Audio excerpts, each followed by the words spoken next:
ગઈકાલે સાણંદ ખાતે દારૂ ભરેલો ટ્રક છે તે પલટી ખાઈ જતાં મોટી માત્રામાં વિદેશી દારૂનો જથ્થો છે તે મળી આવ્યો છે, જેમાં આ આઈસર ગાડી છે તે બમ્પ પરથી પલટી મારી હતી અને આ ગાડીમાં દારૂ લાવવામાં આવતા હોવાની વિગતો સામે આવી રહી છે।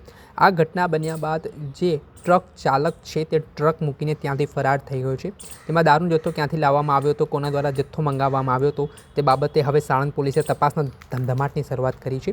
તેના મામલે શું કહી રહ્યા છે સાણંદના ડીવાયએસપી પ્રકાશ પ્રજાપતિ, તેમને સાંભળો। પોલીસ સ્ટેશન વિસ્તારમાં કડીથી સાણંદ આવવાના રોડ પર મુનિ આશ્રમ પાસે જે બમ્પ બનાવેલા છે ત્યાં એક સ્પીડમાં આવતી આઈસર ગાડી બમ્પ ઉપર કૂદી અને પલટી મારેલ છે, જેમાંથી દારૂના બોટલ રોડ ઉપર વિખરાઈ જવા પામેલ છે।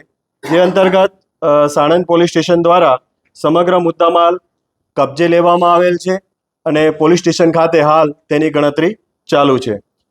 આ જે ગાડી પલટી માર્યા બાદ ડ્રાઈવર જે છે તે હાલ લાપતા છે।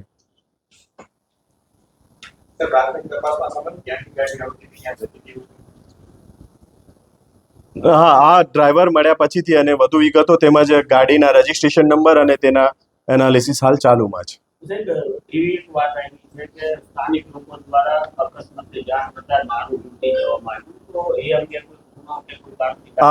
આવી કોઈ રજૂઆત હશે તો તે અંતર્ગત કાર્યવાહી કરવામાં આવશે।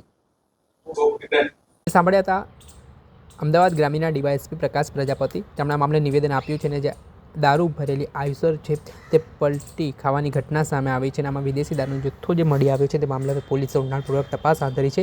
કોના દ્વારા જથ્થો મંગાવવામાં આવ્યો હતો અને કોનો આ જથ્થો છે। દર્શક મિત્રો, આવા જ વિડીયો જોવા માટે એનકવરેજ ન્યૂઝ જોતા રહો।